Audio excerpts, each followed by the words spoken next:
Hey everyone, मेरा नाम अभिषेक है।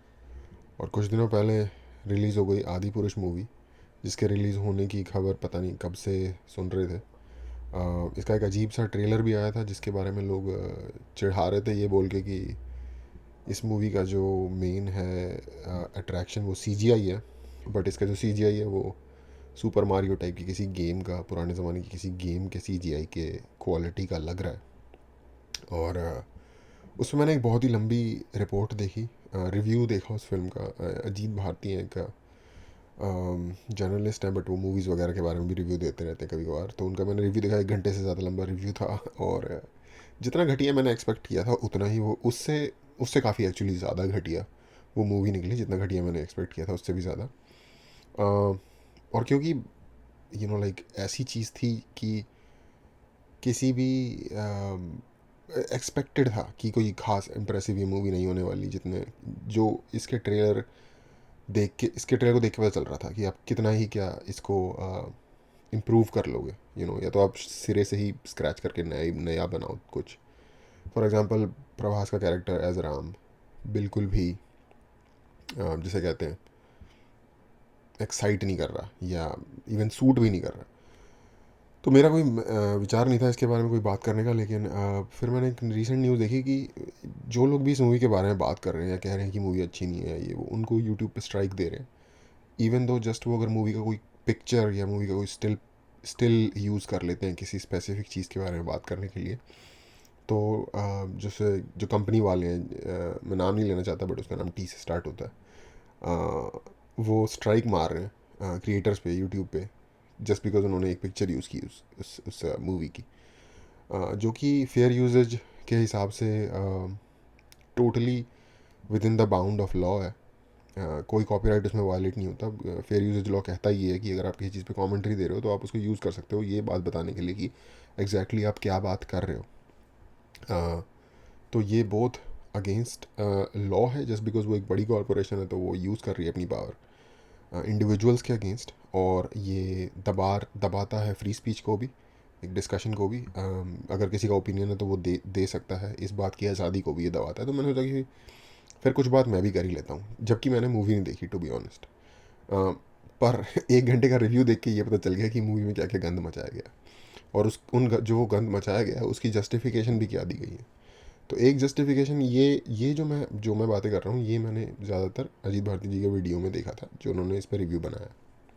एक चीज़ उन्होंने ये बोली कि जो मुझे एक बहुत ही ख़राब चीज़ मूवी की लगी, कि उन्होंने जिस तरीके से डायलॉग्स लिखे हैं मूवी के, जो कि बिल्कुल ही टपोरी पंटर जो भी कहते हैं, छपरी टाइप के जो डायलॉग लिखे हैं वो, और उस पर उन्होंने ये जस्टिफाई इस तरीके से किया मूवी मेकर्स ने कि ये आज की करंट जनरेशन से रिलेट करने के लिए, जो 12 साल का बच्चा है उससे रिलेट करने के लिए इस तरीके की लैंग्वेज यूज़ की गई है। अच्छा, इससे पहले बहुत सारे रेंडिशंस बने हैं रामायण के सीरियल में, डिफरेंट डिफरेंट तरीके से, और स्टेज पे भी परफॉर्मेंसेज होते हैं इसके। तो पहली बार 12 साल के बच्चे पैदा हुए क्या दुनिया में? 12 साल के बच्चे हमेशा ही रहते आए होंगे। तो उन्होंने इसको चेंज क्यों नहीं किया? इसकी जो कन्वर्सेशन की जो लैंग्वेज की क्वालिटी है उसको कंसीडरेबली लोअर डाउन क्यों नहीं किया जैसा कि इन्होंने किया पहले कभी, ताकि 12 साल के बच्चों के साथ उसे रिलेट किया जा सके। क्लासिकल जो भी आर्ट फॉर्म होती है ना, उसका अपना चार्म ही जो होता है वो उसका स्पेसिफिक फ्लेवर होता है, जो कि क्लासिकल फ्लेवर है। जैसे चाइकोव्स्की का म्यूज़िक है, या फिर किसी स्पेसिफिक शेक्सपियर का कोई प्ले, उसकी जो ओरिजिनल लैंग्वेज है, या जो म्यूज़िक का टाइप है, यू नो उस मूनलाइट सोनाटा है फॉर एग्जांपल, एक पीस है, चाइकोव्स्की का नहीं है, क्लासिकल पीस है। आप सुनोगे एक स्पेसिफिक मूड की वजह से, एक स्पेसिफिक टेस्ट की वजह से उसे सुना जाता है। अब कोई उसको लाइक मॉडिफाई करके उसका मॉडर्न वर्जन बना के वो भी एक घटिया तरीके से पेश करे लोगों के आगे, और कहे कि ये तो हम नए बंदों के साथ रिलेट करवा रहे हैं। नहीं भाई, तुम नए बंदों के साथ रिलेट कर नहीं करवा रहे, तुमने जो ओरिजिनल चीज़ है उसको मार दिया है बेसिकली, और कोशिश यही है। तो ये जो इस तरीके की जो क्या कहते हैं उसे, कोशिशें हैं जस्टिफाई करने की कि ऐसा क्यों किया गया, ये स्टैंड थ्रू नहीं करती लॉजिकली। और जैसे चीज़ें होती हैं उस तरीके से भी। फॉर एग्ज़ाम्पल, अगर आप रोमियो और जूलियट की कोई मूवी देखोगे जो रिसेंट ज़माने में भी, जैसे फॉर एग्जांपल बहुत सारी क्लासिकल स्टोरीज़ पे ब्रिटेन में मूवीज़ बनती हैं। कीरा नाइटली काफ़ी एक ब्रिटिश एक्ट्रेस है, उसने काफ़ी सारी मूवीज़ में उसमें काम किया हुआ है जो इस तरीके की क्लासिकल मूवीज़ बनती हैं। उसके अलावा जो अगर आप रिसेंटली भी जो नेटफ्लिक्स पे शोज़ आते हैं क्लासिकल स्टोरीज़ के ऊपर, अगर आप उनमें भी देखोगे तो कॉस्ट्यूम को, लैंग्वेज को, उस ज़माने की फौना एंड फ्लोरा को आसपास में जो है, पेड़ पौधे वगैरह, उसे उस सिचुएशन के हिसाब से उसी पर्सपेक्टिव में रखा जाता है, उसे नई चीज़ के साथ, ताकि नए बच्चे समझ सकें या नई जनरेशन उसके बारे में समझ सके, इस ये रीज़न दे के उसे चेंज नहीं कर दिया जाता पूरी तरीके से। या तो बोलो कि हम इसका एक अडेप्शन बना रहे हैं, ठीक है।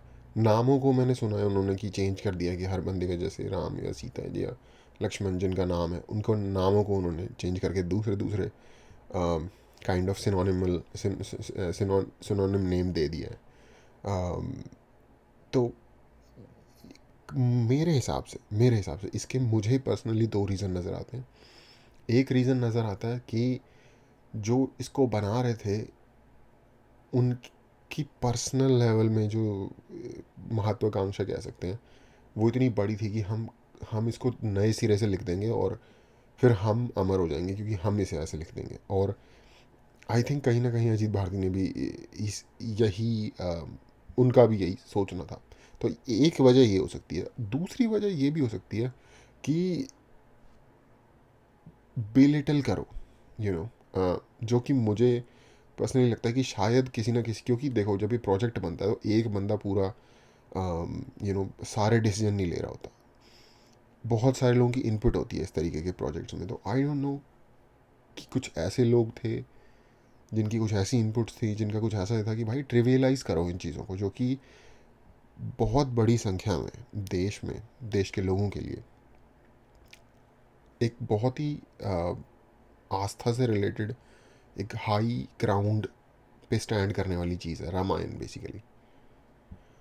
तो उसको हम ट्रिवियलाइज कर देते हैं, उसमें हम चोरियाँ कर लेते हैं different different game of thrones type के शोज़ वगैरह से उठा उठा के, और उसको थोड़ा उनके वे में, आई डोंट नो उनके अंदर कौन सी ऐसी इनसिक्योरिटीज़ हैं जिनको कवर देने के लिए वो दूसरे देशों के जो इस तरीके के क्रिएटिव प्रोजेक्ट्स हैं उनसे उठा के उनको अडेप्ट करके, नहीं नहीं देखो हम भी ऐसे ही हैं, ये दिखाने के लिए चीज़ें उठा रहे हैं और उसमें डाल रहे हैं। आई डोंट नो अपनी कौन सी इनसिक्योरिटीज़ को सेटिस्फाई करने के लिए, या लोकल कल्चर को, या जो यहाँ की जो लोकल स्टोरी है, या जो यहाँ की जो मान्यताएं हैं उनको भी लिटिल करने के लिए। आई डोंट नो क्या इसमें से, या अपनी आप का ही नाम हिस्ट्री में लिख देने के लिए कि भाई ये मैंने क्या लिख दिया, इसके बाद तो ना कोई इससे पहले आया था और ना कोई इसके बाद आ पाएगा जो इस लेवल को टच कर पाएगा, या तो फिर वो वाली बात है।